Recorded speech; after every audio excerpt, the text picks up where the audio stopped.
This is going to be the episode, this one and the next one. So everyone just get used to it. Hi, hello, another episode, Pass the Pixels. I'm just going to go through my list because it's literally one thing. It's just Tears of the Kingdom. That's it. It's Dorian's episode this time. Dorian, how are you? Is it legitimately only one thing? Yes. Oh, the dichotomy is great because I have like 30 something things on my fucking list. No, you do not understand. I don't want to do anything. Oh I my don't want to god. do anything. I don't want to watch an episode of anything. I don't want. Well, I mean, I want to watch a movie, but my problem is like I could be watching a movie, or I could be playing Tears of the Kingdom, and then I just end up choosing Tears of the Kingdom every single Oh my time. god, that's fucking funny. Here's the thing, dude. Do not forget. It is the power of the Nintendo Switch, and let's be honest, okay. In my situation, power of the Nintendo Switch is kind of hitting. All right, go on the TV. Shit. My wife wants to watch something on the TV. Cool. Power of the Nintendo Switch. Take it off the dock. Boom. Whoa. No difference in power. Wow. It's fucking great. All right, I'll do my list, which is about the same length as my complaints about Breath of the Wild. So here we go.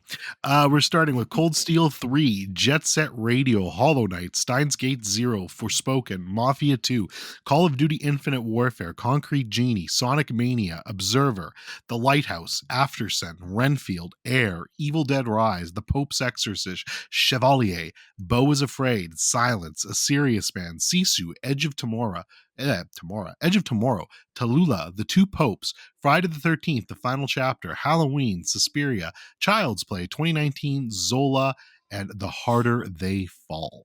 You see, the thing is that like I just. Man, my brain is going to be at like 50% capacity because I'm going to see how much Tears of the Kingdom I can get through this episode. I've turned down the volume just a little. You know, let me bump it back up. There we go. It might come through still. But yeah, no. Let me just get this out of the way because I don't know if there's much that I'm going to say that is anything of substance. Game is good. I look at Mountain. I go at a Mountain. Mountain says, "Hey, you wanna build something? You wanna build some complete monstrosity that'll probably break on you, and you'll laugh." And it's like, yes. You want to go to a shrine and that'll make you feel really stupid until the aha moment, and you're like, oh, it's just giving me everything that I want right now. I don't even have words. That's where I am, and I'll spare you. You specifically, Tori. I'll spare you any of the wonderful praise that I can give it because it feels good to play something that makes me feel dumb, and then I go, oh, I get it now, and then I feel smart, and then it just sparks my happiness. It just makes me want to keep playing. That's it. By the way, next episode is probably going to be the same thing. Maybe I watch an episode of Succession. I don't know. Maybe we'll see. What is Succession over? I think it's near the end now. Actually, I think there's only a couple episodes left, so you might as well just wait for the end now. Okay, yeah, no. So my actual question is, if I okay, like I said, there's no way that the next episode, or at least the next 2 weeks, it isn't just going to be me playing this game still. So is it going to be me talking about Tears of the Kingdom and the end of Succession? I don't know. So we will see how that goes. But yes, that's where I'll leave it at. My score is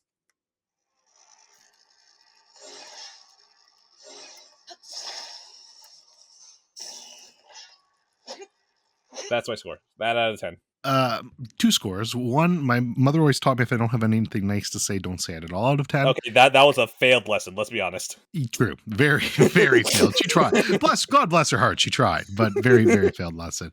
My number 2 score, though, is the best part about all of this is when Ed finally finishes it and realizes video games are bad again, out of 10.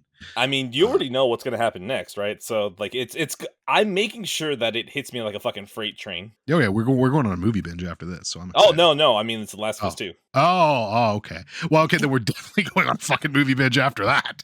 Oh, no, I know. That's detox. That's detox. That's the moment where I just realize, oh, wow, I'm so happy. Wow, what else do you have for me, video games? And it's like, oh, well... how about maybe your most miserable media experience ever? And it's like, wow, thanks. I'm going to go die. Good shit. By the way, I All have no right. idea what the fuck I'm doing in this shrine right now. There's electricity. There's a fan over here. If you hear me in the middle go, oh, just know I figured it out because I'm a fucking genius. All right. Well, I'm just gonna start spouting shit off, I guess. Then, Yes, yes. if you have any comments, interject. Of I'll course, let you of give a course, score. Let you give a score or two before I move on. But yeah, of course. let's just start from the top here. Then I finished Cold Steel 3. You're gonna be happy with this one, Ed. These games are starting to get a little bit annoying to me, though. Yay! Look, I do like the game still. Like, spoiler, my score is a 7 out of 10 for it, so it's still a banger, and I still appreciate it. This game, this entire series though has a huge problem where like there's no stakes. Anime? I feel like even in some animes though, people at least die and there's some stakes. This game just refuses to put any stakes in there. And the Trails defenders are going to tell you, well, yeah, no, but it's like cities burn. I'm like, okay, yeah, that sucks. Like cities Nameless burn, cities. and like, Nameless, faceless cities. but here's the problem. Like, it's even worse to me. You have a whole city burning and nobody dies. There's a war going on.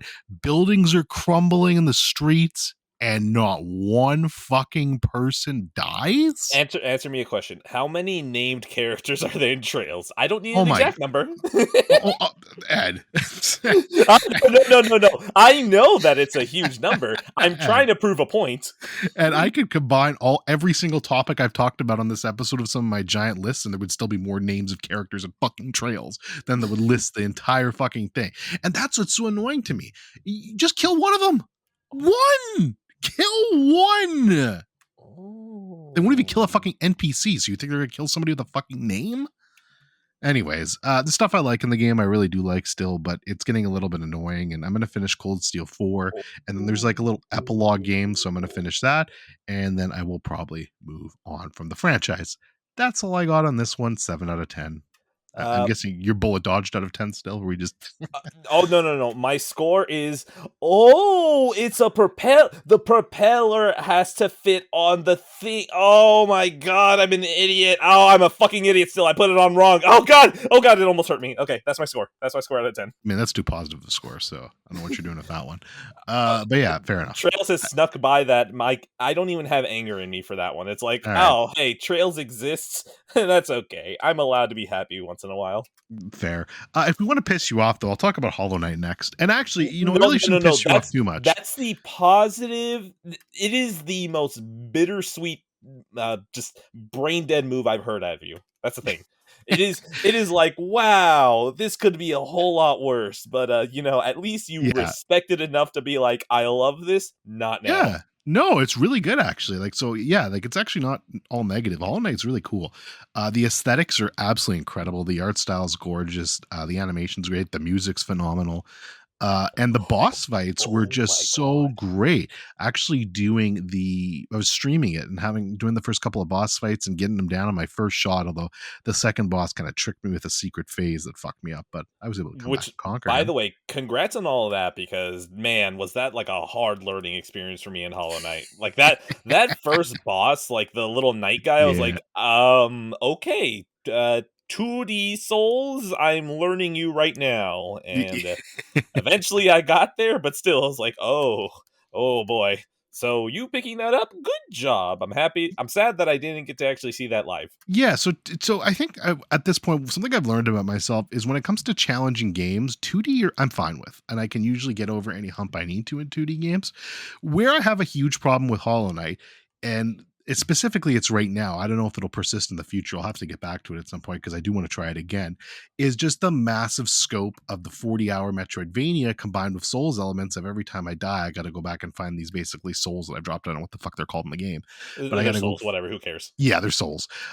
So it really is a Souls game. It's a Souls 2D Metroidvania. That's what it is, and it wears that color proudly. And I man, it's just so fucking massive. It's the type of game you have to just be dialed in and in the mood for. I can't fake 10 hours out of this and beat it like I would a fucking Metroid game, which I don't need to fake it. I love Metroid games. Don't get me wrong. I'm just saying, not only that, it also it's such a huge game that like map knowledge is key. So like you have to be playing that game. You drop this thing and come back. It's like, where am I? Yeah, no, for sure. So I really appreciate the game. Good game. Yeah, just not right now.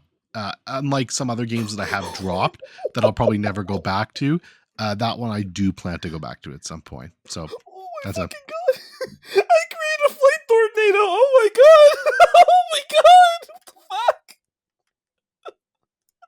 Oh my god! I can't hurt. This game's fucking awesome. Okay, continue. I'm sorry. out of 10. All right. Jet Set Radio is the classic Jet Set Radio game from the, I don't know what the fuck it was from, Dreamcast game, though originally I played the Dreamcast, yeah. Yeah, I played the remastered version, whatever it is, on fucking my Steam Deck. Look, dated as hell, really good music, really catchy, spray paint stuff. It's fun. I don't know what else to say, man. It's Jet Set Radio. If you know it, you know it. If you don't, you don't.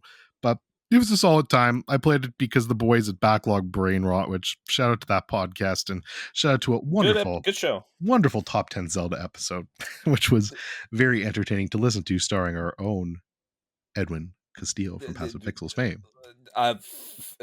Okay, I would put quotation marks, but that would God, you see.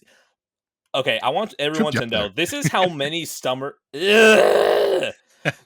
I have full focus whenever I do podcasts, and that's how I stop most of these stammers. But because I'm intentionally splitting my brain with Zelda, and let's be honest, Zelda, and my brain requires a lot of it. Okay, I'm not the brightest man here.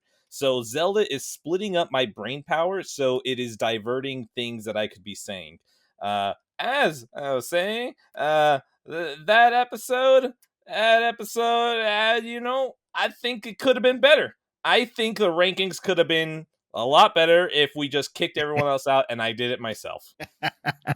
Yeah, no, I'm not surprised you'd say that, but no, I think the lovely, and some would say the GOAT, Sean Mason, had an incredible list, so I was very, very pleased. I'm just saying, this might be, you know, if there was ever any reason to get a divorce. Zelda rankings? Oh yeah, totally, 1000%. Okay, all right, fair. Yeah, so like 6 out of 10. Yeah, I was playing for Backlog Brain Rot because they have a fucking collectathon thing, so that's why. I will play Jet Set Radio on the Vita at some point because I found out that was a port on there. Apparently, it's horrible on the Vita, so have fun. Dope, awesome. That's what Parrot was saying. Let's go ahead and Oh wait, Parrot, dude, Parrot has like geriatric eyes. Oh no. Yeah, no, and that's what I'm saying. If Parrot thinks it was fucking horrible, good luck. All right. Yeah, no. Oh no is right. All right. Speaking of games I dropped, Sonic Mania. Yeah, good. Yeah, I mean, look, honestly, I can dig some 2D Sonic from time to time. This game's fucking stupid though, because basically you get 3 lives, obviously. I found lives are really hard to come by in these games. Like, they're not a lot of extra 1-ups. And then if you die, so there's a zone, and then there's 2 basically levels in each zone. If you die at the very end of the second level in zone 2, you go all the way back to the start of zone 1. Or level 1 of the zone. It's fucking stupid. Like, there's no reason for them to do that. I understand kicking you back to the beginning of that level, but to go back to the very start of the zone is fucking ridiculous. There's no continues. So I don't care enough to put in the time to do that. Dropped. Goodbye. Out of 10. I just want you to know, okay, now this is going to be a very extreme example, but also fuck Sonic, so who cares? You seen how there's just like this been growing thing on Twitter of women fucking their dogs? What? Oh, you haven't. Okay, well. All right. Okay, hold on. Where are we going with this? Let's put down the Switch for a second. I might need full brain focus for that. All right. So, Dorian, everyone listen. I don't know if you're time snapping, but this deserves its own time stamp. No, I will not time stamp dog fuckers. Anyways. God damn it. I swear I'm leading somewhere with this. I'm in case if I for some reason can't get to the end, I'm insulting Sonic fans, okay? Am I maybe relating them to dog fuckers? Yes. And just having a heart attack and not being able to finish his story would be the worst. Where the fuck where was he going? Why did he mention Sonic fans and dog fuckers? There's enough breadcrumbs to draw the lines, but where is he going? Anyways, I'm just saying, with the advent of the internet, there's a lot of people who should not be so open about things. I agree. 1, people fucking their dogs. 2, youth rights, or whatever the fuck their pedophiles are trying to call it now. 3, admitting that you're playing Sonic. I think if you're a Sonic fan, you kind of fall into either one or two as well. Oh, I just made so many Sonic fans angry with that one. Oh no, they're so angry. What are they Oh, gonna do? Post comments on DeviantFan? What the fuck? yeah, it's What true. the fuck is a Sonic fan gonna do? The Yeah. fuck are they gonna do? Look, the only thing that scares me about Sonic is the Sega Twitter account because they'll roast you good. Other than Oh, that, that's he's Sonic. There's no worse roast than that. God, imagine failing upwards for that long. And the only reason that you've survived this long is because you had an edgy design in the 90s that people can't let go. The one Sonic fan that listens to this podcast is unsubscribed. Good. So congratulations, Good. one less viewer. There goes, what, 20% of our viewers. I don't care. You think I'm doing this for viewers? I'm doing this to piss people off. You fucking dog fuckers on Twitter. I'm not even searching that trend. All right, I'm moving on. No, that's oh my god. I've only seen it because people are like, what the fuck is going on? And I look into it, I'm like, oh, why are these people admitting to dog fucking? What is no, stop it. Elon, get your platform under fucking control, man. Seriously. Elon, please let it keep happening. Collect these people's IP addresses. That's true, actually. Handle the rest. That's true. Just put in filters for dog fuckers, child right pedophile fuckers, and Sonic fans, and just put them all in the same bin. We're good. Beautiful, right? Beautiful. All right. Moving on. Sonic. Yeah, I love it. All right, let's talk about let's talk about Concrete Genie next. Rip Pixel Opus, man. So that's why. Yeah, it's really the only reason I decided to play this was because like I haven't had this on my backlog for a while. I've been playing some short games, and Pixel Opus is dead now, so let's try this. I actually really enjoyed it. Fun vibe to it. The first thing I did was shut off the motion controls because fuck that. But if you like motion controls, it has that up the ass. How the fuck do they have motion controls on a DualShock 4? Like, so why? You're basically you have to paint pictures. So it's like you're kind of using the touchpad to like paint and like I guess wiggle the controller around to like aim it. I don't fucking know. Whack. I turn that shit off. But yeah, no, fun game. The other thing I would say for it is basically the second half of the game. So it's only like a 5-6 hour game, but the second half of the game, it kind of changes into something completely different. Like you start getting combat and the combat's kind of half baked. It's not very good, but you get this really fun movement ability that like makes moving around so fun. I was like, where the fuck was this for the first half of the game? Because the moving wasn't great. Otherwise it was kind of a slog. But fun game, honestly. I enjoyed it way more than I was expecting. Had a touching story, had a lot of heart to it. I'm kind of sad now. I don't think I played anything else from Pixel Opus, so I don't even know if there's anything I'd like from them. But Entwined is mid as fuck. Yeah, I've heard Entwine's not good. Yeah, just oh my god. Entwined let me know that just Sony was done with any of their XDev focus because Entwined just that's such a fucking nothing game. So, rest in piss. Bye-bye. I will not miss you. My score is Japan Studio is dead, and you were still alive for some reason? They killed the wrong kid out of 10.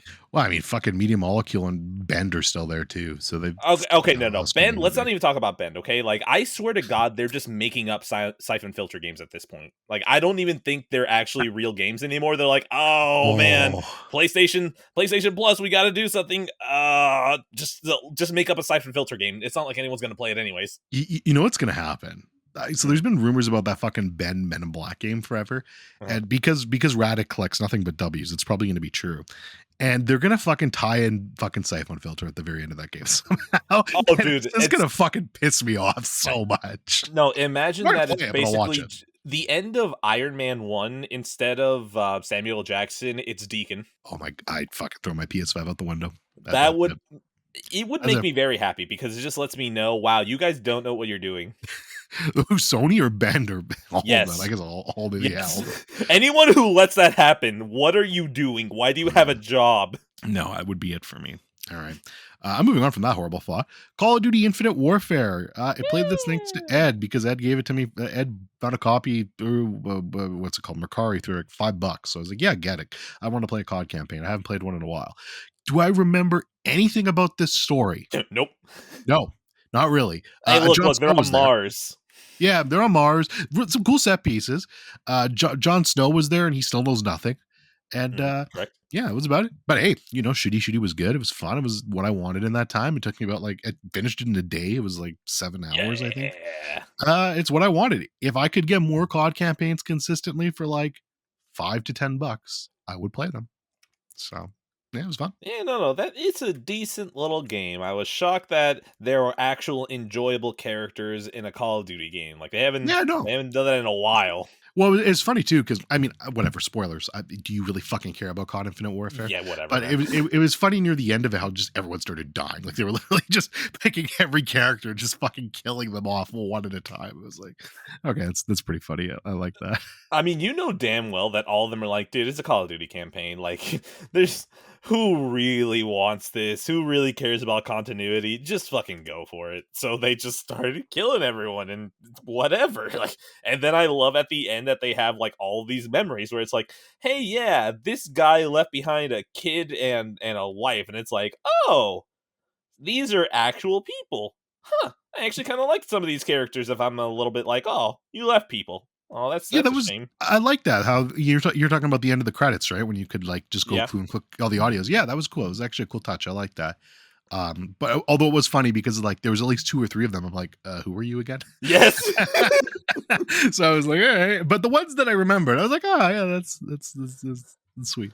I like it. Lieutenant James left behind 3 kids. He sacrificed himself on the USS Obama, and it's like, thank you for your service. Who are you again? Thanks. I, What do you do here again? I pressed X and paid respects, so it's fine. Infinite Warfare is a man. I really hope Kit Harington gets another job, but let's be honest, this man. Oh wait, no, he has the Jon Snow show, doesn't he? That's supposed to be Oh yeah, coming. he's doing his fucking Game of Thrones prequel bullshit. Hey, I'm not whatever, watching that. dude. Okay, look. You already got the redhead as your wife. Okay, like you won already. You don't really need to collect another W out of 10. There you go. That's the score. That's the score. I've Whatever never seen all of his. that just was. Which redhead? You know nothing, Johnson. They're married Jesus, in real life. he's his wife in real life. Oh Yeah. shit. Oh yeah, fucking W then. Fuck. Yeah, Fuck no, W. the man won. Like All he right. doesn't really need to do anything else. It's like, oh no, your career died. It's like Whatever. you had a part in what could still be considered one of the greatest TV shows. Let's not talk about the ending. You still had a Yep. big part Yep. in what could be considered one of the best TV shows of all time, and you got a redhead wife out of it. Like you won. Yeah. My career died. I'd die in her pussy every night, bitch. All right. Moving on. Out of 10. Out of 10. Fuck it, man. Observer. Rucker Hauer. Speaking of rest in peace, Rucker Hauer. I fucking love you, Rucker Hauer, and you were fucking great in this game. I loved hearing your voice one more time. Gravelly away. Were you a great video game voice actor? No, you weren't. But this was still fun nonetheless. This is an interesting game. This was made by my adored Blooper team, the makers of the Adored, sure. upcoming Silent Hill 2 remake. I played the medium and what was the other? I played the medium and Blair Layers of Witch. Fear. Oh, I've never played oh Layers god, of they Fear. did that too. Yeah, never played that. But I played those 2 games and I fucking hate both those games. So I really I've just had zero faith. But I have heard from some people that Observer was like one of their better ones. So I was like, all right, let's try to give them the benefit of the doubt. And I actually really enjoyed this one more than I was expecting. I feel though like this is another what's the name of that team? Frictional. I think they do the Amnesia games. Frictional. Yeah, no, I I can't answer Okay. that. I feel like this is another Soma situation where it's like, oh wow, they pulled one good idea out of their ass, made a game out of it, and everything else is just terrible. That's kind of feels like what it feels like Observer with me. Very interesting idea that's kind of half baked at times because the gameplay isn't great, but the story is like really interesting and touches on some interesting themes. And yeah, like I mean, I love cyberpunk shit, so that's kind of biased. But it's really cool. You kind of get this like apartment building in like the future. You're in a cyberpunk environment, but you get this entire apartment building to explore. And like you've got your quests, but you can go off to different floors. And like if you knock on doors, you can get different side quests. And the way they kind of laid it out, I thought was cool. And like some of the side quests were like super interesting. Like you're trying to find these like human, like harvesters for organs and stuff like that, and you find like some really fucked up shit that I just found super interesting. So credit for that. The game kind of peters out a little bit towards the end, which kind of keeps it from being like an all-timer in my opinion, in terms of like, I mean it's not an all-timer obviously, but like from being higher I should say, score wise or just in general. But honestly I enjoyed what was there way more than I was expecting, but I really feel like this is just another Soma situation because everything they've made since then has been shit. So yeah. Blooper team. I will check you out if I hear the right things about Silent Hill 2. What does the right thing mean? I don't know. I'm keeping that vague. It might be, wow, this is a shit show. It's like, oh, cool. Let me go play the right one. and then I'll see how bad you guys fucked it up later. For definitely not for $70. So yeah, Blooper, please stay out of my life out of 10. And Jim Ryan is proud to announce that Sony has just acquired Blooper Team. Oh, beautiful. Okay, to be fair, listen. The way that Jim is out here, he just be doing shit to piss me off. So that's true. No, that one would piss me off though. So yeah. That one would piss you off. Now that I think about it, it would just make me pissed off. Of like, really, that's what you're doing?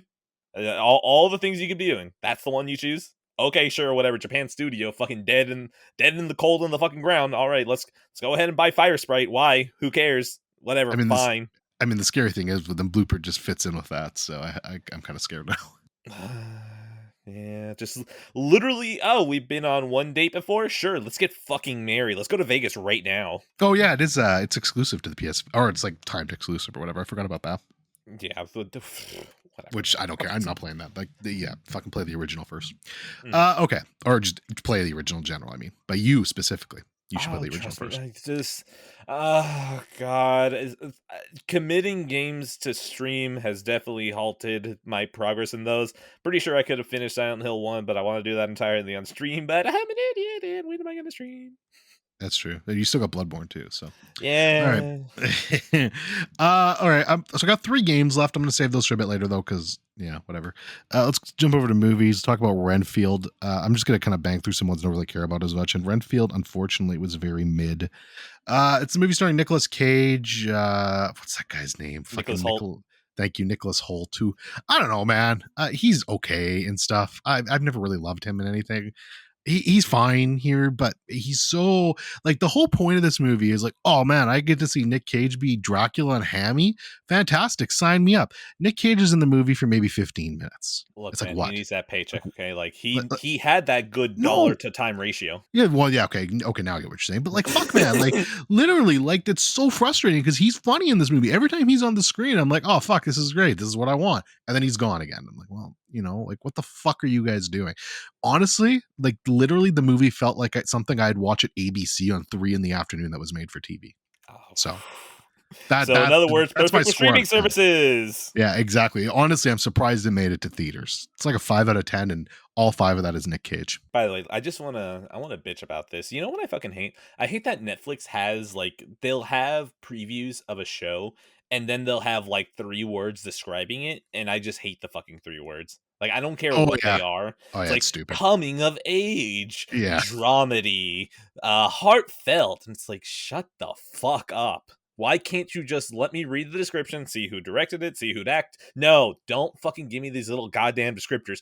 Heart-wrenching. It's like, okay, I'm going to walk into this, and if it's not immediately connecting to me and making me sad, it's a fucking lie, and I hate you. Yeah, I'll be honest with you, I don't even look at those things because they annoy me, so I'm just like, yeah, fuck off Netflix. I don't care what you have to say. The problem is like they're right there. They're right there. Like it's the title, and then underneath it's the 3 words. Just look up. Like just...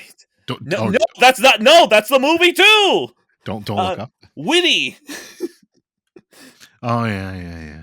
Fuck. Topical, controversial. I don't even know if that's the names for it, but like it sounds like it. You'd believe it, wouldn't you? Yeah, probably. I wonder what Blondes is. It's like abortions. Not retro aesthetic. Probably. Oh god. Oscar award nominated directors. Hold on, does it show on desktop? I don't want to see. No, I'm curious. Hold on, I'm just. I would hope so. I'm curious. All right. While you're doing that, I'll go ahead and focus on something else. This isn't part of my list. Like I've been tangentially around it, and it just kind of pisses me off. Have you ever heard of a show called Working Moms? No. Yeah, Netflix slop. Oh, yeah. All right, fair. Take a guess how many seasons Working Moms has. I'm gonna guess like 7 because that probably correct. Piss me off. 7, correct. Fuck me. Yeah, well, there you go. Correct. Have you've never heard of this fucking show? 7 seasons. Yeah, I don't. Shitty writing. Yeah, there's so much shit on there that I just. How does this show get 7 seasons? And I don't know. Cerebral and intimate. Just for the record. Intimate. Yeah, well, it's intimate, all right. I'm just saying, I don't know if it gets more intimate than fucking JFK in that movie. Very intimate. Nothing says intimate like swallowing JFK's cum. All right. Oh. Did you else say about Working Girl? Do you want to give that a score, or are we just moving on? Oh, no, I'm not fucking talking about that. Okay, cool. I'm not dignifying that with a score, a timestamp, anything. I just wanted to bitch that, like, this random show has 7 seasons. It's like, Yeah, no. why? Yeah, no, fair. I mean, I've been watching like hardcore blonde clips. So, Wait, yeah. what the fuck is that? Is that Oh is my that what the god, have you pawn st never seen No. hardcore pawn? Okay, you should actually look up some clips. It's fucking hilarious.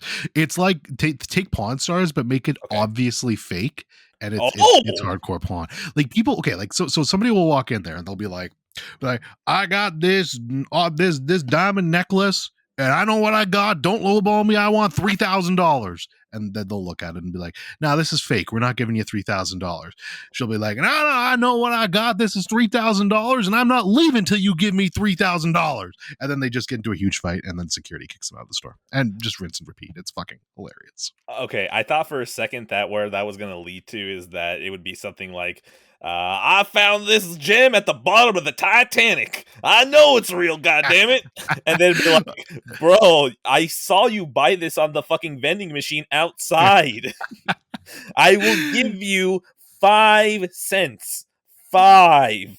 It's trash. It's absolute trash, but it's entertaining. So, I Hold mean, up. Trash has a place right now. Well, okay, oh yeah, now this is I apologize. This is not to say my YouTube videos that I watch are trash. I'm just saying filler is good right now. Like I'm catching up so much on YouTube because it's like I don't want to do anything but Tears of the Kingdom. YouTube fits perfectly into this void right now. So yeah, you know what? Who cares? Maybe I will watch Hardcore Pond and then I accidentally type it wrong and it's like, "Oh no. Oh no, there goes my afternoon."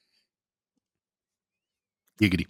All right, we're gonna talk about the Pope's Exorcist. Now, look, I'm lumping this in with like the bad movies because it's got a 3 out of 5. I want to be clear. This is one of the fucking funniest movies I've seen all year. This movie's fucking hilarious. Is it good? No, it's not good. But 5 minutes into this movie, we got Russell Crowe with the worst fucking Italian accent I've ever heard, tricking a demon into a pig, shooting the fucking pig so the demon dies, and then he rides away on his little Pope mobile scooter. Fucking cinema, man. Just I fucking cinema. It is fantastic. This entire thing is hilarious. He has a little thing where he goes, cuckoo. Why? I don't fucking know. But he's literally getting grilled by the Council of Popes, and they're going to take away his fucking status as the Pope's exorcist. And they're like, don't leave here. We're not done with you. And he just looks at him, cuckoo. I mean, I don't know what else to say about this movie. It's fucking hilarious. And I can't believe this was fucking made. I want you to know that there was a small child that watched The Pope's Exorcist, right? And he's like, "Wow, I was so inspired by the sheer filmmaking on craft that I too want to make movies." And you want to know who that boy grew up to be? Ari Aster. And then he made Hereditary, and he said, "You're gonna do because it's going to be a callback to my favorite movie, The Pope's Exorcist." Well, that would be weird because the Pope's Exorcist just came out, so that'd be some like time machine fuckery. You think that he can't time travel? Shows what kind of real fan you are. I mean, true. I haven't seen Beau's Afraid yet. I'm sorry, everyone. I just Yeah, that's kind of an L. I gotta admit. yeah, just look, man. I swear to God, I'll just the 4K. If it's international steelbook, I'll order it. Just time, please, time. Yeah, time is a finite object around these parts. Mm. All right, moving on. 3 out of 5. Cheveillier, yeah, directed by Stephen Williams in 2022. This is a story about a black composer who was like feuding with other composers in that time period. And his story God was damn like it. delete what No. I'm sorry, my brain Go just ahead. immediately went to rap, where it's like, wow, one black Chevalier, and he's the one who starts rap beefs. I mean, you're not wrong. He's starting a whole lot of beefs in this movie, man. I'm just imagining this man being like, "Yo, Chevalier's number 7," and it's just like, "Yo, you ain't used the pentatonic right." Oh, You're not wrong. Funny enough, only 5,000 people have logged this on Letterboxd, which is nuts to me. Like, I mean, good. Honestly, yeah, I mean, the movie's fine. I mean, Samara that's Weaving's in why it, good. so bonk. It gets like 2.5 stars for that, and then half a star for the classical music and stuff because I like that. But other than that, totally forgettable movie. 3 out of 5. Yeah, All I have to I've seen enough trailers for this. I'm fine. I'm good. No, I'm good. It looked too much like it looked like Oscar bait that they realized wasn't going to properly bait the Oscars. So they're like, well, just release it whenever. Who cares? Yeah, exactly. No, it was definitely, I think that was probably the intention, and it just was not nearly, well, I mean, not that Oscar bait's good, but this wasn't even close to good enough. So, No, that's the thing. You can at least tell with Oscar bait, it's like you guys are trying very yeah, hard, so it's hurting yeah, the quality. Even like the yeah, quality isn't here to trick the Oscars, and yeah, they're notoriously easy to trick. yeah, exactly. I agree. So, yeah, fair vibe. Speaking of Beau is Afraid, let's just knock that out now. The reason being, you haven't seen it. Mhm. And I have a whole special episode of my podcast dedicated to it. So am Chill, I going to? chill it, Oh yeah, I'm chilling, baby. Uh, chill. chill.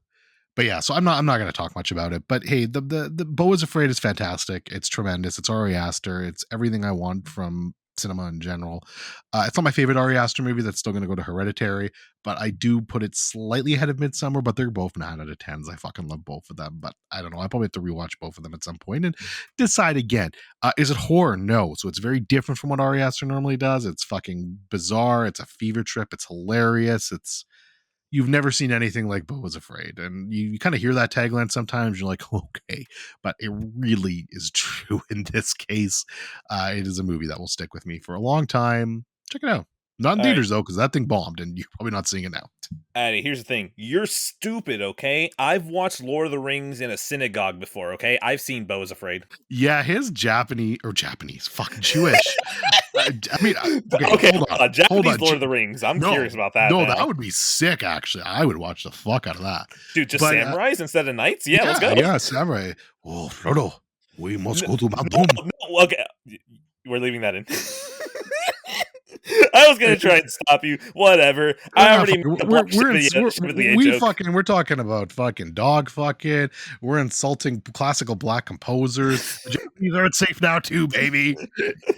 I'm just saying, man. Like the idea of like instead of goblins, you have onis. Yeah, I'm kind of in. I can Yeah, dig no, that. that'd be sick. But yeah, Jewish Lord of the Rings for Beau. I honestly I understand where he's coming from, but it's not. But it's a funny thing for him to say. But that's all it is. It's funny. All right. Beau is Afraid. Maybe I've missed a steelbook. I don't think I have, but that will be almost full price that I will pay for the 4K. I will not get the Blu-ray because A24 is now sneaky about getting 4Ks out for movies, so I don't trust them with Blu-rays anymore. Although I say, oh wait, no, Aftersun came out in 4K, right? Or am I Nope, imagining that? Blu-ray. Nope, Oh, okay. Blu-ray. Well, okay, hold on. Then that will be my last Blu-ray because I'm an idiot and got that one. So, yeah. Yeah, I got that Uh, too. yeah. So, yeah, Beau's Afraid. We'll get there out of 10, and that one probably has more weight than most of the time that I say that. Cool. All right. The two popes. There are two popes. Whoa! Jonathan Pryce, Anthony Hopkins, Netflix movie.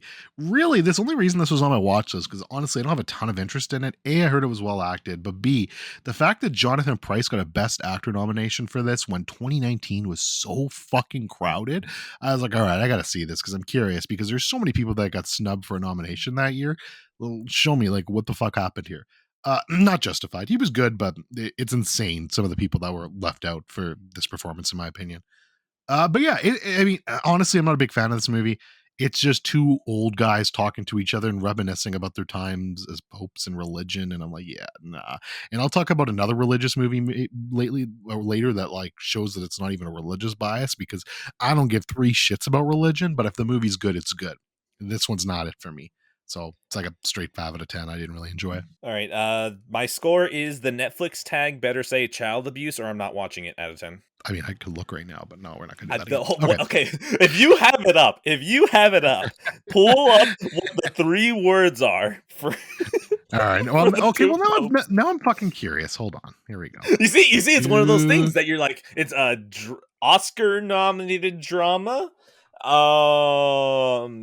characters, religion. Those are the 3 I'm going to go with. Cerebral, witty, and heartfelt. You having seen the movie, can you tell me how? Would you use any of those words? Maybe witty, maybe cerebral and heartfelt. Hell no, maybe witty. Yeah. All right. Now Netflix, you're fired. All right. Shell Part 2.0, but Friday the 13th, the final chapter, Halloween and Suspiria. Doing a favorite slasher episode. That's what this was for. So, again, I'm not going to go too long into these. All these movies, though, very good. These were all our picks. Myself, Mac, and DB. These were our picks for our favorite slasher movies. Friday the 13th, final chapter is the fourth Friday the 13th movie. It's fun. Crispin Glover dances like a moron. Great times. Halloween is Halloween. You've seen Halloween now. You liked it. We talked about it. Fucking great movie. And Suspiria, classic Galileo, my personal favorite, just Italian horror at its finest, with one of the best soundtracks I've ever heard, not only in a horror movie, but just in general. Giallo. Galileo is an inventor. Giallo, yeah, fuck, I'm tired. I literally just recorded the podcast, by the way, folks, so I've been talking a lot here.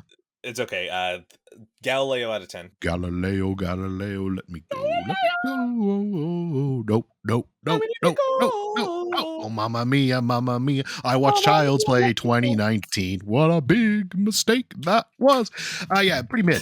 It's like a 5 out of 10, man. Honestly, like, again, 2.5 stars were given it for like Aubrey Plaza.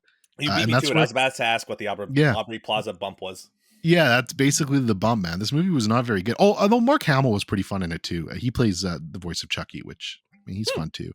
But yeah, I mean, this is just bad for the most part. Like, it's not scary at all, which, again, I don't expect these movies to be scary, but like the tone of this movie is really fucking weird and all over the place.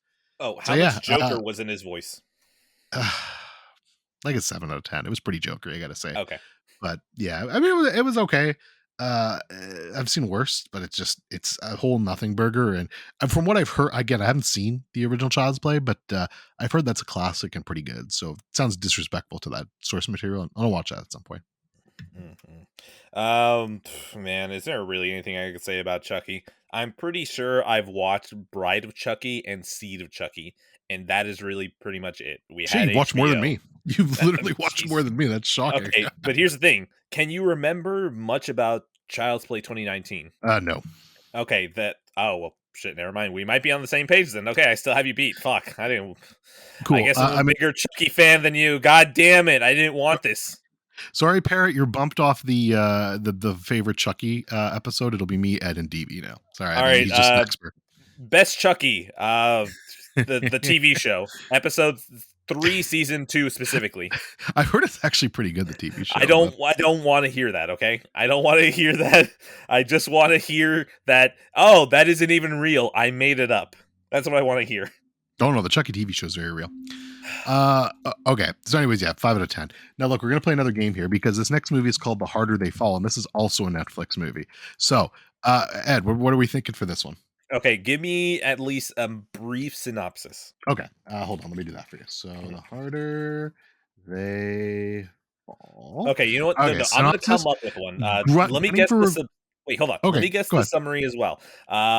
It is a spin-off in the Bring It On universe. Kirsten Dunst's granddaughter is now also a step dancer. She is also half black, so like now she has at least some credence to dance, and now she's stealing the dance moves from the Asian kids. It's a black Western. Shit, I was close. So what did you know? And there's only 2 for this one. I'll give you a spoiler. There's only 2. Okay, black Western. Woke. God damn it. Fun. No. You know what? Screw it. Offbeat comedy or something like that. Provocative and witty. Provocative. And neither of those fit. So anyways, look, this is it's a black Western. I mean, it's fine. Again, we're going fine here. It's very well acted. Jonathan Majors, Idris Elba, Regina King, Zazie Beetz, like really good black actors here. Really good cast. The story is just kind of whatever. And like, it's weird. The story literally starts with, hey, this movie is completely fake, but the people were real. Like, oh, okay, well, that's an interesting way to start this.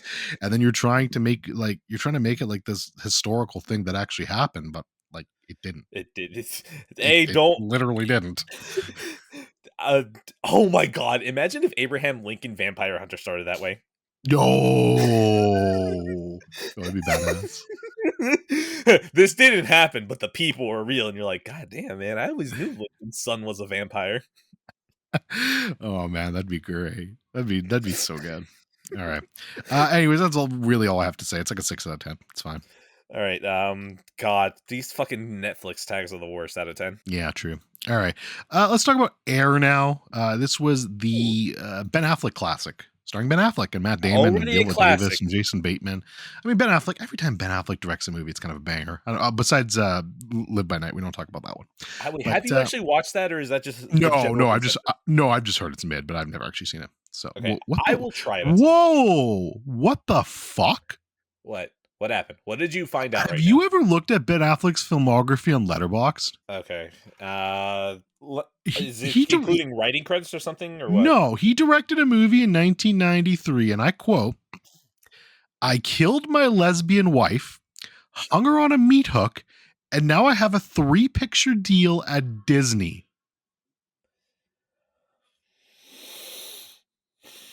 I I have think we should so let that many. one sit. We should let that I one sit have. for a second. I have so many questions. Oh, What? I killed my lesbian wife, hung her on a meat hook, and now I have a 3-picture deal at Disney. First time feature film director, who's also the writer and producer, is casting the lead actress. We meet him talking to his wife about the picture and the process. We meet the actress Sandy negotiating with her roommate and talking by phone to her mother. Then we watch Sandy audition for the director at the callback session. This is a long ass summary. Also attending are the casting director and the production company's sycophants. The wrinkle is that the director is a homicidal misogynist, his wife is tied up and hanging from the ceiling, and Sandy has something in her purse that bodes a rocky future. Um. Okay, well, I mean, good job. Good job, Disney. Good job. I don't really have anything to say. There's no joke I could say that would make this funnier than that is. So, yeah, we'll call it here. Yeah, so Air is a 7 out of 10. I'm gonna just move on. Honestly, that's a great spot to leave Air. Yeah, no, there's Um, nothing we could say that tops no, that. no, see Air. Okay, moving on. I forgot to race Beau as a I will watch it friend. on Amazon Prime at some point out of 10. Air, the hooker movie. Yes. I will put on 2 screens at the same time. Oh my god! All right. Well, so now for something completely different. A Serious Man. This is directed by the Coen brothers. Wonderful film. I think it was Poot that was talking with.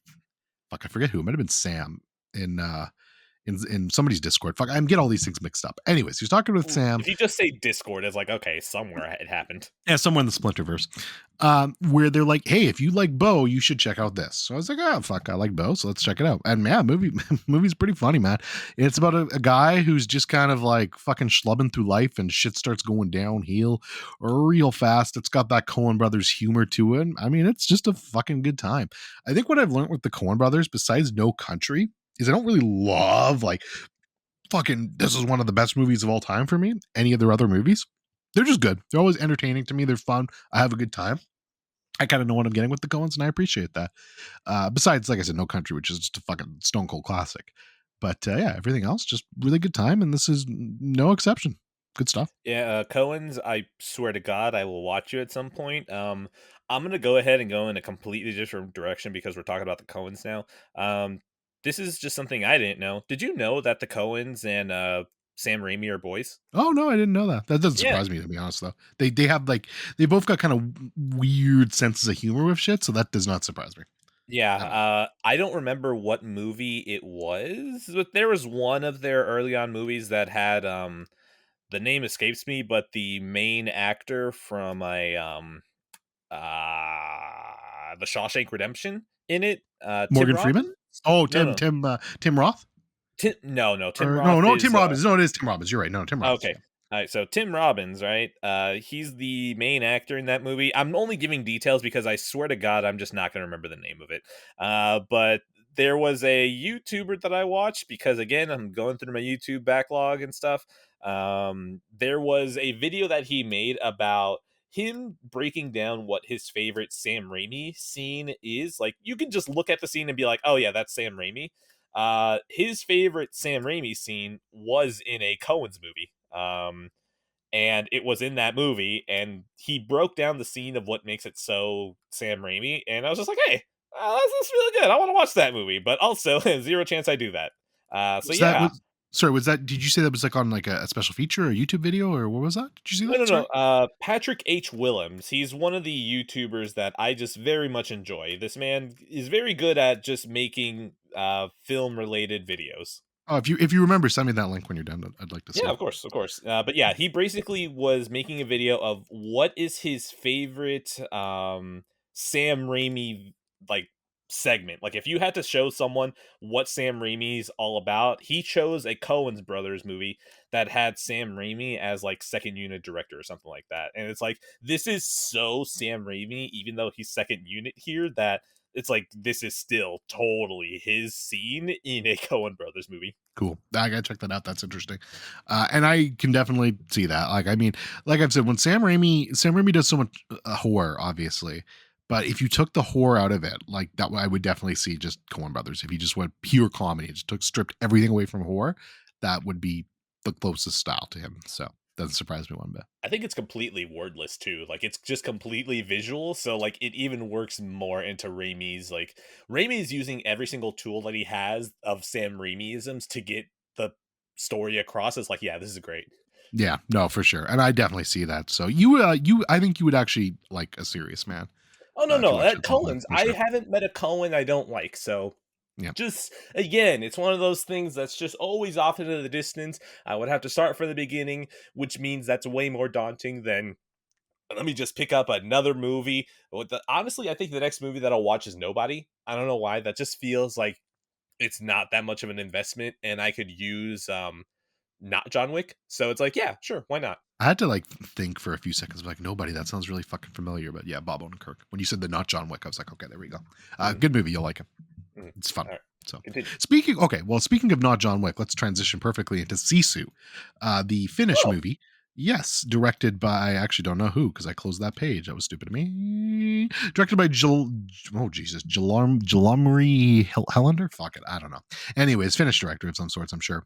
all right, Good movie. people. The video is called "Sam Raimi's Best Scene is in a Movie He Didn't Oh yeah, Direct." there it is. The YouTuber is Patrick H. Willems, not Williams, Willems. So I'm yeah, gonna good op- video, good video. open that so it goes in my history and I remember. Perfect. All right. Sisu. Yes. Yeah. So fun movie, man. This is just like finished John Wick, man. I mean, not as good, but it's just a It lot of never fun. is.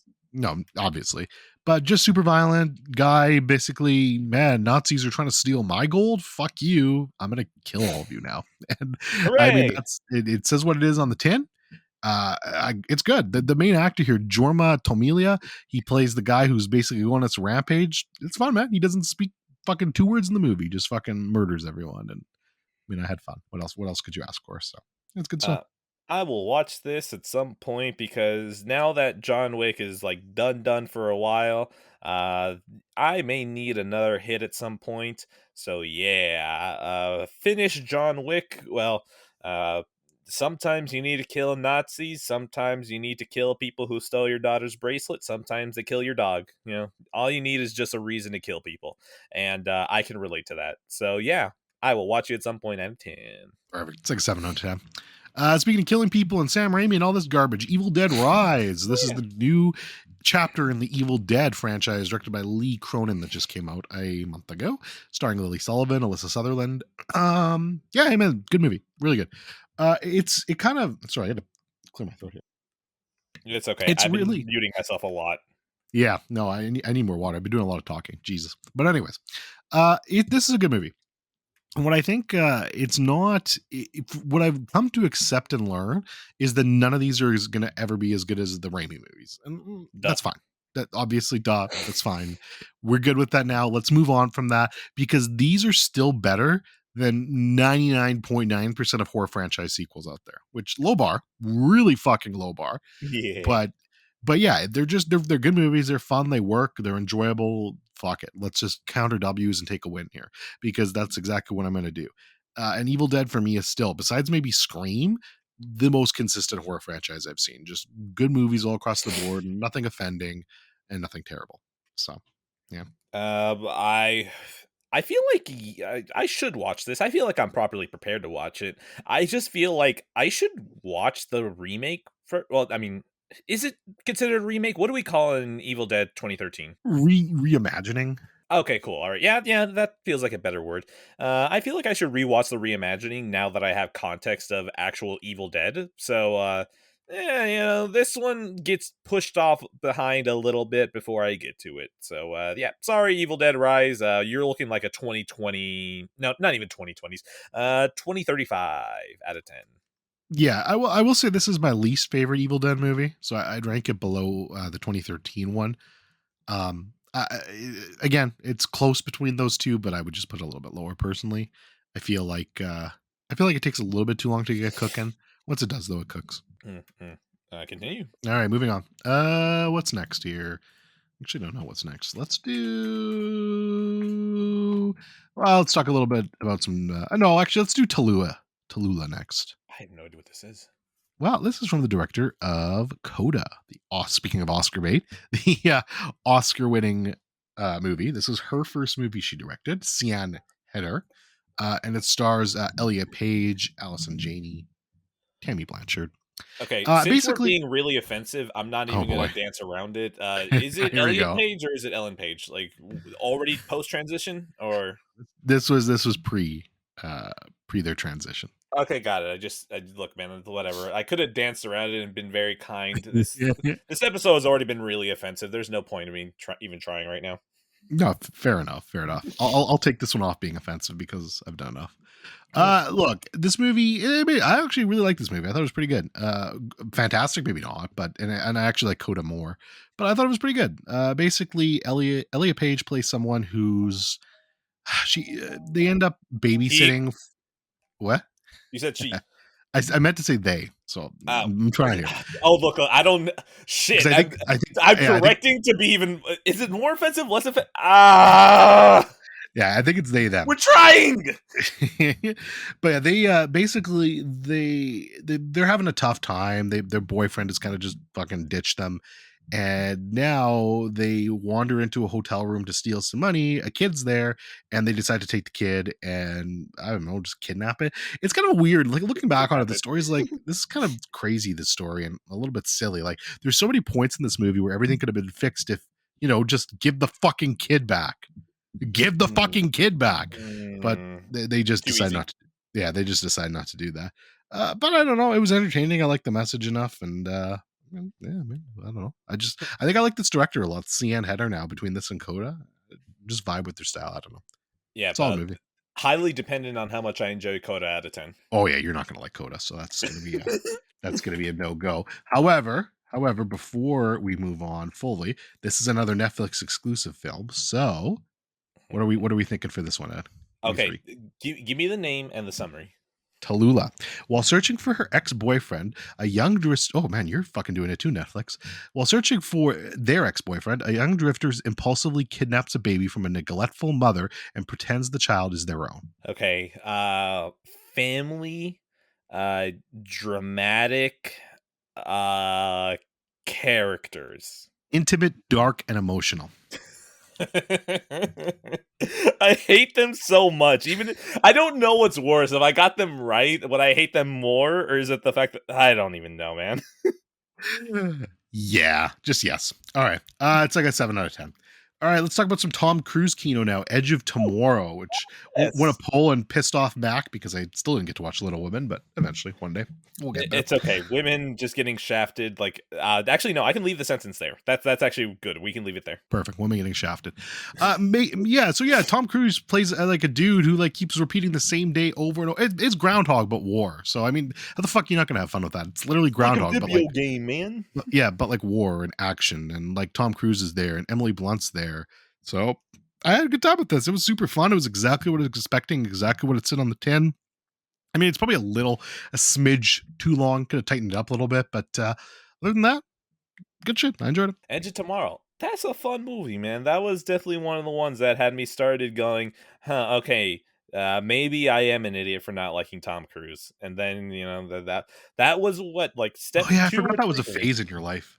Yeah, I know. That's the thing. I just had to continuously own up to it because it's probably one of the stupidest things I've ever done in my life. Like, just why would I count this man out? Why would I count this man out? And then he's never stopped. He's never stopped, and we love him for it. So, Edge of Tomorrow. Yep, Tom Cruise. This man just he refuses to miss. Like, maybe they are there. I decide to ignore them. They don't exist. Out of 10. Yeah, man's Man's just good, man. I like Tom Cruise. 7 out of 10. I was going to give it Tom Cruise at a 10, but that's too high a score. It's not that good, but it's good. Okay, The Lighthouse, directed by Robert Eggers. Finally getting to rewatch this one, which was great. I got the 4K from Shop A24. Although it fucking froze like 3 times. So I don't know if it was the disc or the fucking 4K player, but that drove me nuts. Honestly, Anyways. I wouldn't be shocked if, like, just because that movie's in black and white, maybe the bit rate was just high and your 4K Yeah. player was just like, Yeah. I mean, it was a really nice 4K too, and I've watched a couple since then. It hasn't frozen since. Now, the 4K player is usually good for one freeze every like 10 movies, so like that doesn't surprise me. But 3 times in one movie was like, fuck off. That's excessive. Go fuck yourself, you fucking Jim Ryan cunt. So yeah, that made me very upset. But yeah, Lighthouse. Robert Pattinson, William Dafoe, obviously doing their thing. Eat your beans. Great fucking movie, man. Fucking just tremendous movie. One of my favorite movies I've ever seen, period. It holds up so incredibly well. Really cool to watch this again because I actually hadn't seen this movie since I saw it in theaters. I saw it in theaters twice.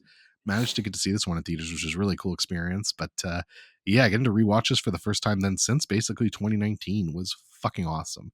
And this movie just rules, man. I it's just such a cool movie the way it's done. It's my favorite Robert Eggers movie still. I definitely like it more than The Vivitch and Northman. This movie just has such a unique sense of style. William Dafoe, the fact again, I'm so pissed still. Willem, fuck. dude, I'm gonna keep correcting you on that one every single time. Yeah, one day I'll get it right. Well, when I get it right, that's when the podcast ends. So just so everyone knows, we've agreed to that. When I finally get it right, we are just ending the podcast right there. No, anyways. The problem is that's we can't let people know when it's over. Like it needs to be just completely just like, really, that's why you canceled it. Okay, all right, sure. We can't let people know when. That's true. So we'll find something else. But yeah, Willem Dafoe. He should have been yeah, goodbye. He should have been nominated for fucking best supporting actor. Like, ridiculous he didn't get a nomination. He's so good in this movie. Robert Pattinson puts in a really strong ass performance too, and this was actually the first movie that I watched of his. I was like, oh man, this fucking boy can act. And then obviously I ended up watching Good Time later and it was like, oh fuck, he can really fucking act. So yeah, just great performances, great movie. Taylor Lautner, get your shit together. Look at everyone else and what they're doing. Get your career in fucking tact. Yeah, no doubt, eh? Him and Kristen Stewart are fucking balling now, and Taylor Lautner's just starring in shitty seasons of True Detective. Wait, seriously? Was he in season 2? Oh no, I'm thinking of somebody different. I think. Never mind. Well, it was Colin Farrell and Vince Vaughn. Yeah, no, there's another Taylor in that show though, but I'm thinking of somebody different. Okay, I was like, that would have been really weird. Just no matter who you put with Taylor Lautner in a True Detective, it's like, what the fuck are you doing, man? Yes. All right, continue. I don't really have anything else. You don't have anything Lighthouse?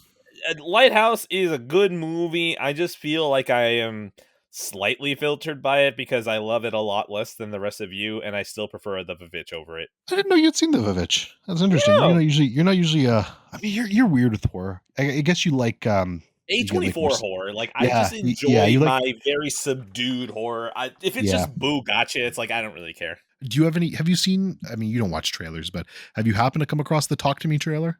Any plan? No, nothing. Okay. Well, that looks good. It's A24 horror, so who knows? All right, moving on. We'll talk about Mafia 2 next. Mafia 2, back to games. This is obviously the second installment in the Mafia franchise. Yes, I know, shocking. Look, here's the thing. This game is good. I really enjoyed it. The problem is it's a really shitty fucking remaster, which sucks. Because the first game had this like just tremendous remake that was completely redone.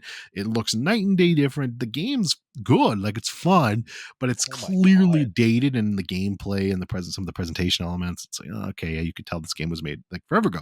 Mafia 2 improves on a lot of that shit. Better story, better characters, gameplay is more fluid, there's more stuff to do, but then you just have this broken ass fucking remaster with horrible audio issues, bad you even heard never mind. Even I noticed the audio issue, especially like at the start it sounds like garbage, and that's the thing, it's not even consistent throughout the entire games. It just comes and goes, which is almost more annoying. Like, but Imagine me and my sound system listening oh, to I this know. shit. I'm Oh, like, it's horrible. I know what my speakers are like, and you're telling me that this is what this sounds like? I What the know. fuck is wrong with PS3 games? Probably the original. The original doesn't sound that bad. What the fuck is this?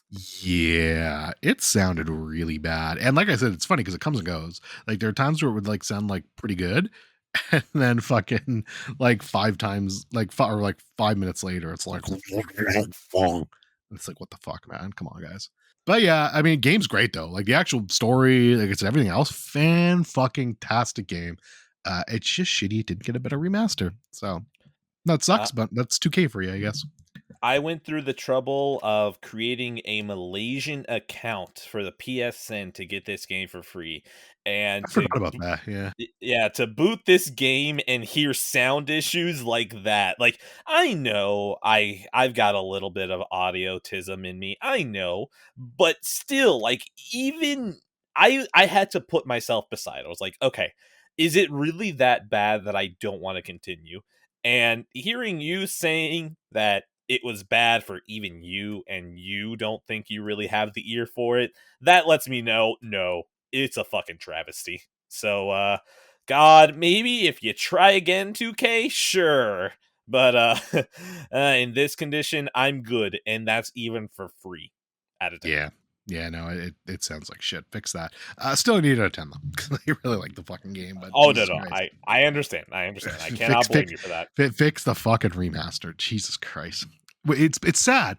It's so bad because like on Steam you can play the original one. It just come like the remaster and original come bundled together, and that's why because when it's like, "No, just play the fucking original. It's better." Like Jesus, the fact that you have to say that is like a travesty. But that's where we're Anytime at. that it's like, oh hey, yeah, the remaster. Ignore the remaster. It's like, what the what? How?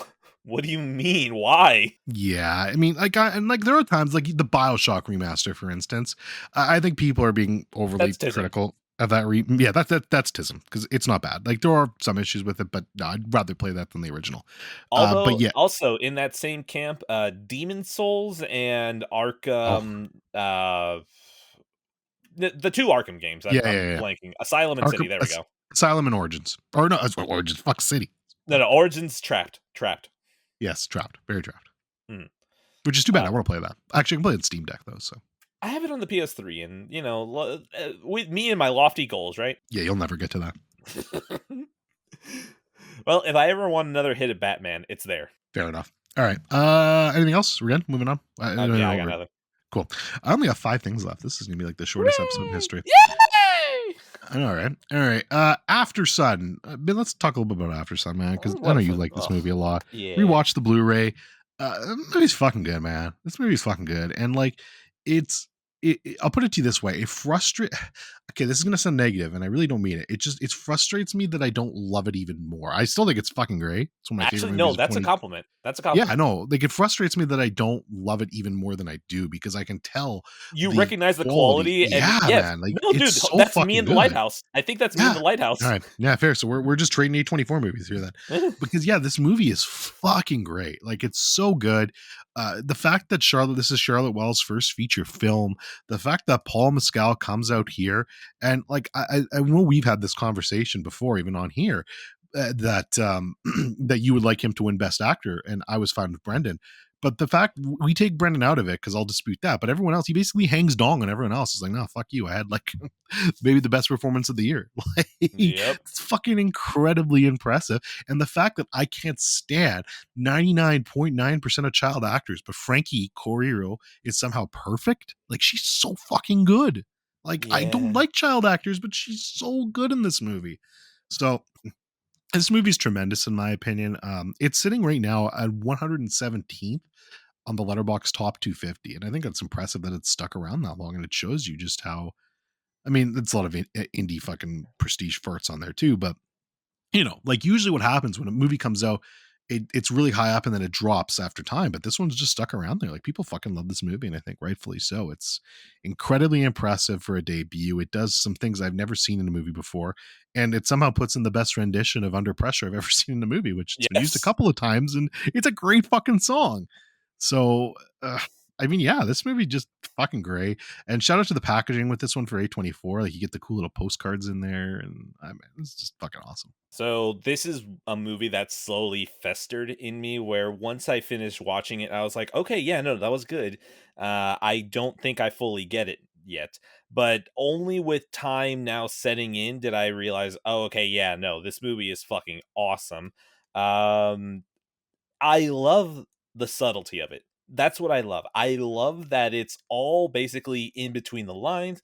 I love that pretty much all of it is you could honestly read it like the main character. Let's leave it a little vague.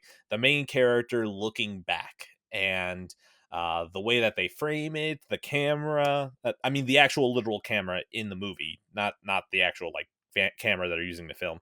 That the actual camera itself feels like it's the I guess conduit of how they tell this story. I love it. I have the copy. I want to watch it, and again, just to be sure if I want to keep it. But yeah, I just have nothing but praise for this movie and Paul Mescal's performance.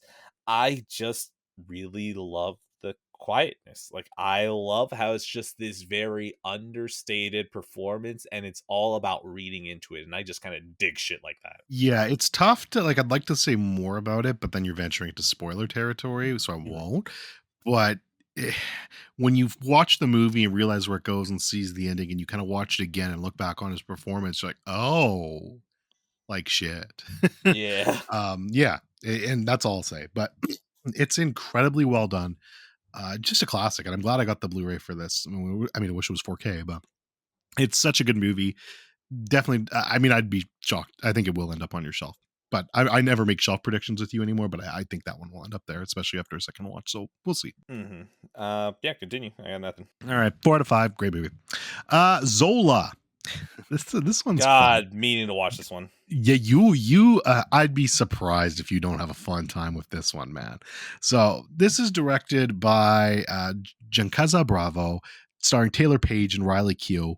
Uh, Basically, the movie's based off a fucking Twitter thread Yep, and about. that's the reason why I want to watch it. Plus, isn't it like a breezy 80 something minutes? Oh yeah, it's not long. Yeah, it's 86 minutes, and that's Woo! not including credits. It's probably about like 80 total.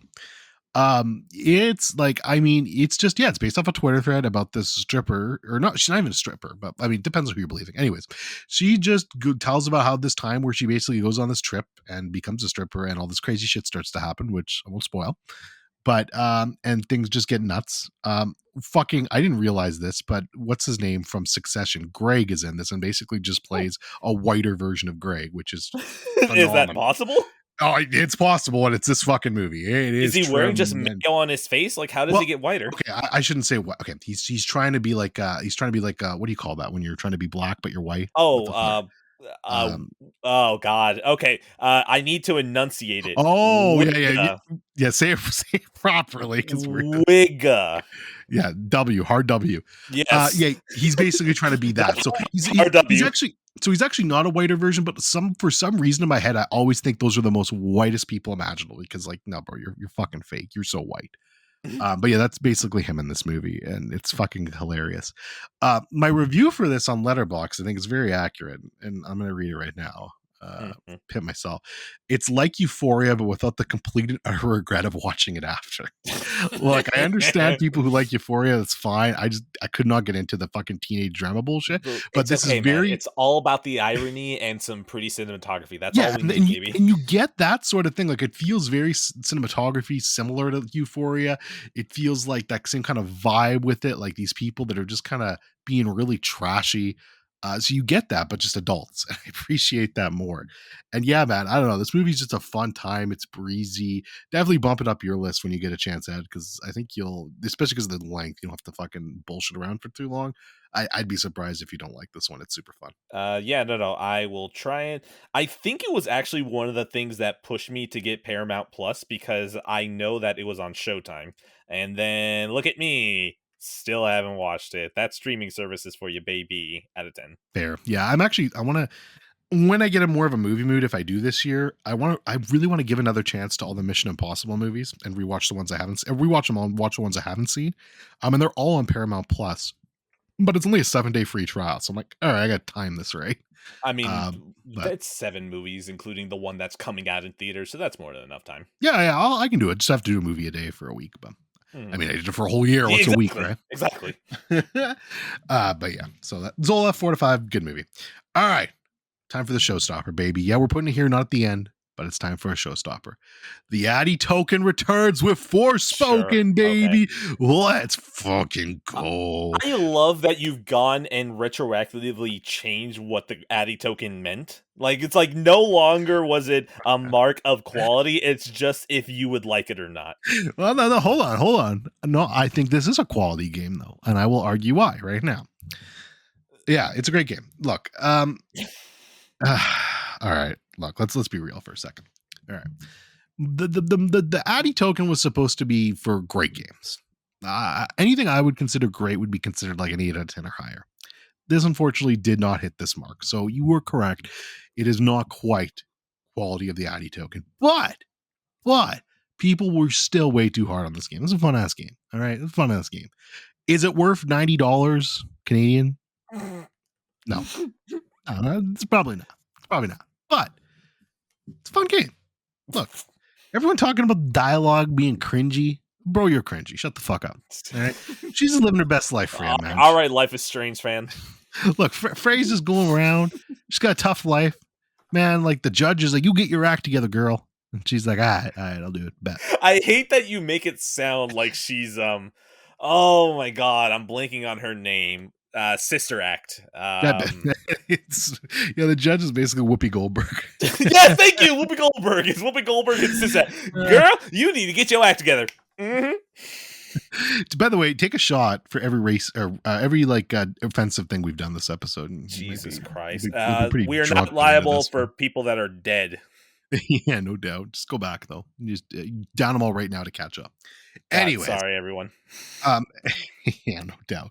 But yeah, look, there are problems with this game. I think the combat's fun. The traversal is easily the best part of this game. I think it's incredibly fun, just parkouring around, jumping around, moving across the board. This suffers from a lot of problems. Here's the thing: open world games in general, I've adopted a new strategy to playing them, and it's very simple. I mostly mainline them. Good. Good. And I honestly feel like this is the best way to do things because I did some like a little bit of side stuff in Forspoken, but God, a lot of it's just trash. It's like, man, why are you even doing this, man? Just get out of the fucking game. Don't be in here. Why are you here? Just let me do the story. And I finished Forspoken in like 12 hours. I finished Ghostwire Tokyo in like 9. These are like the best way to play these games, man. I don't know. Just don't stick around for too long in the open world. But yeah, I mean, I dug the story. I mean, I thought the dialogue was funny at times. Cuffy, show my boy Cuffy. The God, cuff that's that's such a on her fucking arm. terrible name. Yeah, Cuffy. He's just cuffing around, doing his thing. I hate this. But yeah, she's just battling freaking dragons with her mind. I mean, you're just having a good time. What else could you want? So, look, A good is game. is it Addy token quality? No, it's not quite. No, you recontextualized it. It is now. It's not quite the bar of the Addy token would normally ask for, but it's like a solid 7.5 out of 10. It's very close. So we're going to allow it in on the technicality of gamer rage and tiers and bullshit. So, yeah. All right. On a positive note, I did a shrine, right? I went into it. It took away all of my equipment. It said, figure it out. It was completely dark. It was fun as hell. I found a shield that could spit flames, and I was like, oh, cool. I'm going to use these flames to light my way. I found a ruby. I merged it to a stick. It turned it into a magic wand. This game is fucking incredible. And now I'm stupid, and I'm trying to do a dive side quest so I can get something that lets me glide better. That I don't want to talk about Forspoken out of 10. Yeah, buddy. Did you battle a dragon with your freaking mind? Actually, I did try to fight a dragon. He was electricity, and because I kept using metal, I kept getting hurt, and I'm stupid. Yeah, that actually sounds about right. Realistic. All right, moving on. And you can keep playing Tears of the Kingdom. Go ahead, because I'm going to talk about Steins Gate 0. Okay. Now, this game. All right, so I finished the original Steins Gate, obviously. As time has gone on, I just like that game even fucking more. It's been stuck in my head. I can't stop thinking about it. So I was gonna wait to play Steins Gate 0 until GDQ. I couldn't. I ended up buying every single game in the science fiction adventure series. So for anyone who doesn't know, it's Steins Gate Zero, and then it's Chaos Head, Shit. Chaos Child, Robotics Note Dash, and there's a new one coming out this year called Anonymous Code. So these are all like they're all kind of connected, but not really, I guess. I don't know. I'm only playing the second one now. I know after this it takes like a completely different direction, becomes more horror and gory, I guess, but I don't know for sure. Anyways, Steins Gate Zero. Look, overall, really enjoying myself. I'm going to finish it tonight. So probably tonight or tomorrow. Really great game still. Is it as good as the first one? No. Like the first one is like a top 20 game of all time for me. It's not going to hit that high, not even close to that high. Still really enjoy it a lot. Love spending more times with these characters. It's very much a Persona 5 Royal to Persona 5 Strikers situation. I was like, you know what? Is this game great? No. It's fun. It's good. It's serviceable. I just want to spend a little bit more time with these characters in this world, so I'm down for this. And that's basically Steins Zero in a nutshell for me. I think it's a very interesting story. They're taking it in different directions. The biggest issue I have with it is they kind of take a more anthology approach this time, which makes sense considering the structure of the story in the game. Like you're kind of going to different timelines and hopping around, but it makes it so like the characters are like completely different from one story, from one route to another route, and it's just not all connecting at the end and a little bit, I don't know, janky. I still have to finish it. Maybe it will fix that. We'll see. But yeah, I fucking love this game. I think it's amazing.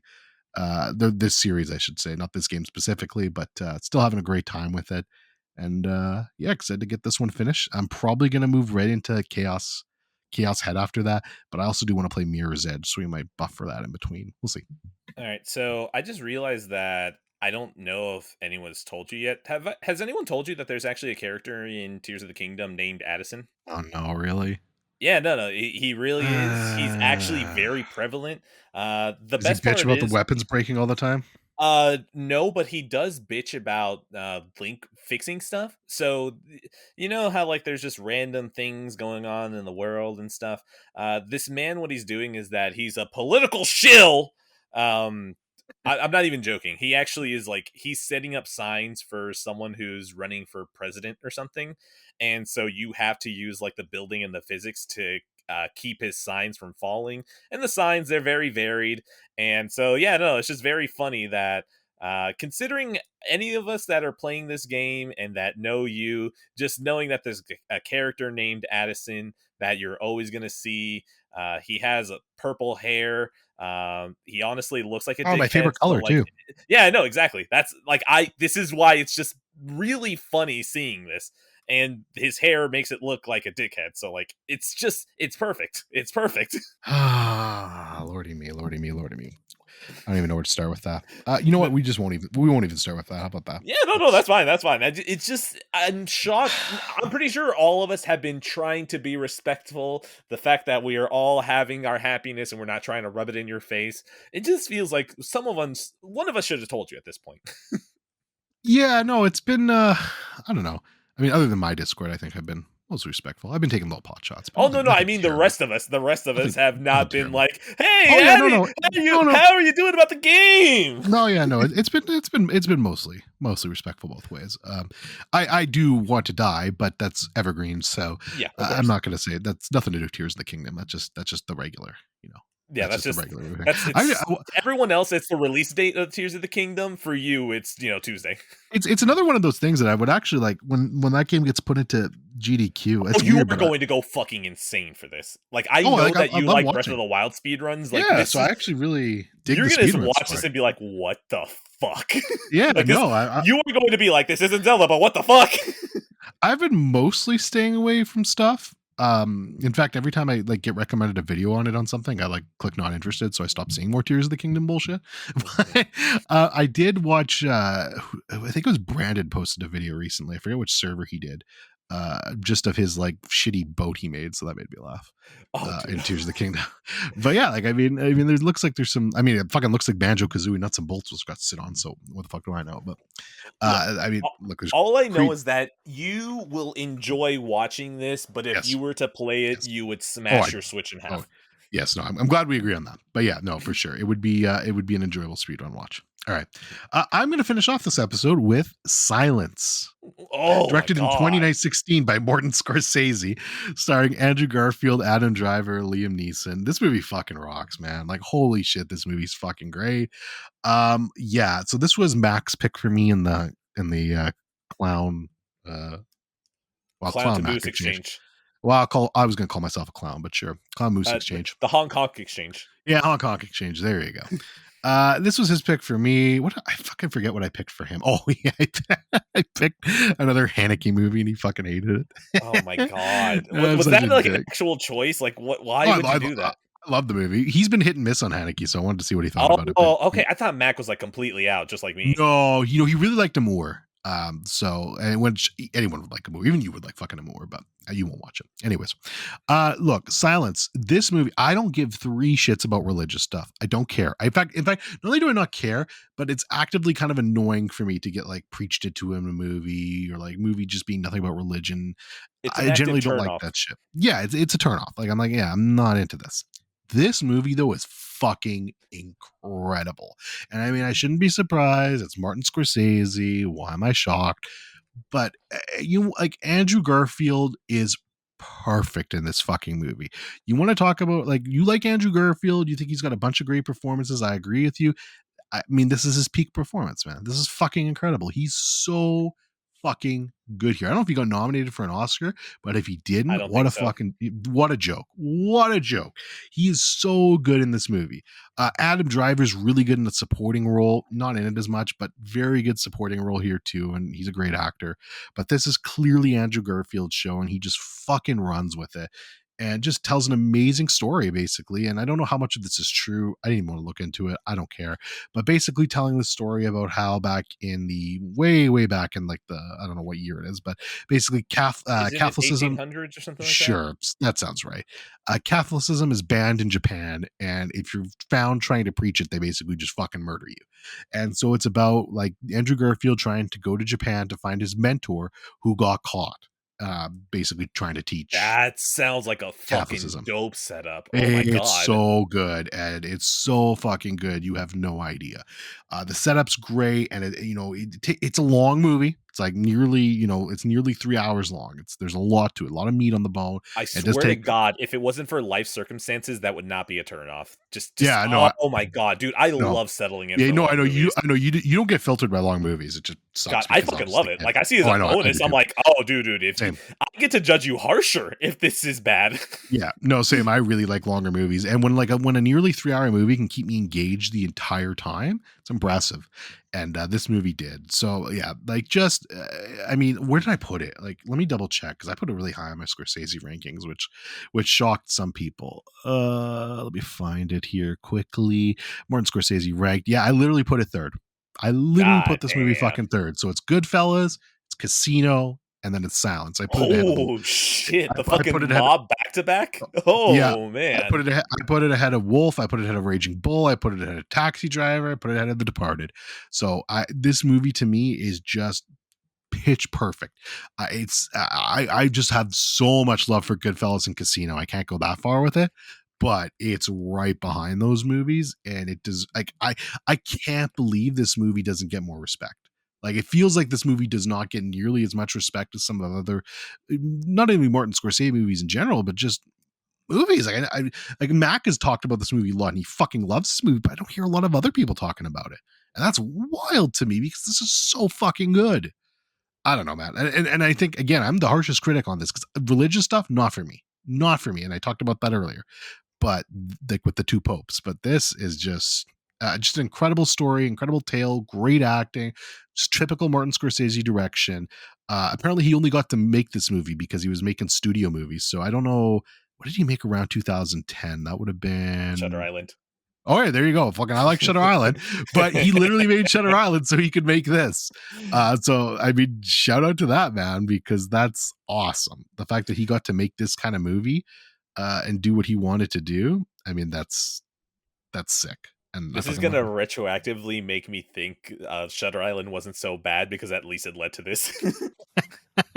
That's true. But yeah, I'll be very interested whenever you get to this movie, which I don't know, probably a while. judging by the length.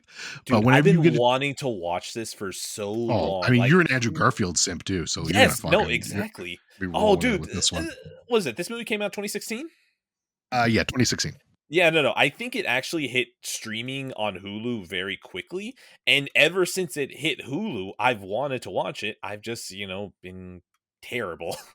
I've just been terrible my entire life. Yeah, no, I get it, man. And to be honest, I've been terrible too, like just as bad because it's been sitting there for me to watch it for a while now.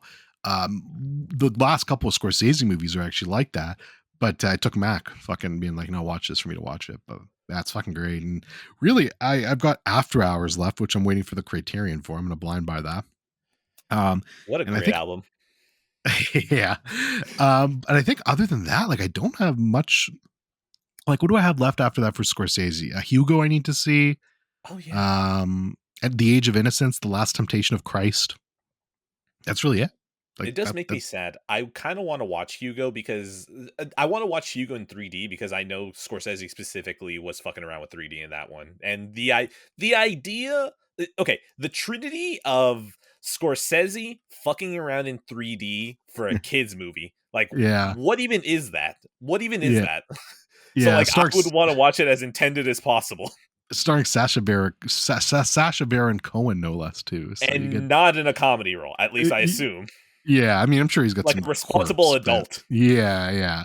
So very, very weird movie, and I definitely want to see that too myself. So it's been on my list for a while, but yeah. So I only have like 4 movies, main big movies left, obviously, and then Killers of the Flower Moon. But I'm gonna try watch that in theaters this year. Yeah, But yeah, no no, money for Tim Apple. yeah, no money for Tim Apple. Why I'm I gonna mean, be fucked if I don't. he's still getting paid one way or another, but That's still true. no direct money. No direct money. I won't do direct money. Yeah, no. So fucking love Scorsese. This is just another notch in the belt for me. Like it's ridiculous. Like when I look at my top list from him, I 4 or what is it, 4 or 5? Hold on. What if I can close it?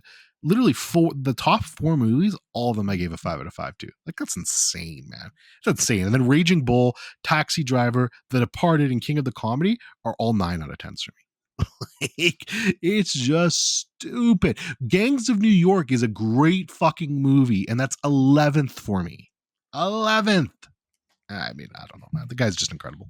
He is the father. He is cinema's papa for a reason. Absolutely. So that's all I got. 10 out of 10, and I am done my list. Yeah, Silence. God, my God, it just looks like okay. I kind of just love rural Japan, just very quiet old Japan. So just Andrew Garfield, Martin Scorsese, old rural Japan. Yes, please, please, please, please. But also, again, I'm an idiot and just forget that it exists, so I never get around to it. I want to. That's I want to out of 10. That's all I can really say about Silence. Beans. That's it. I'm done. We All done. right.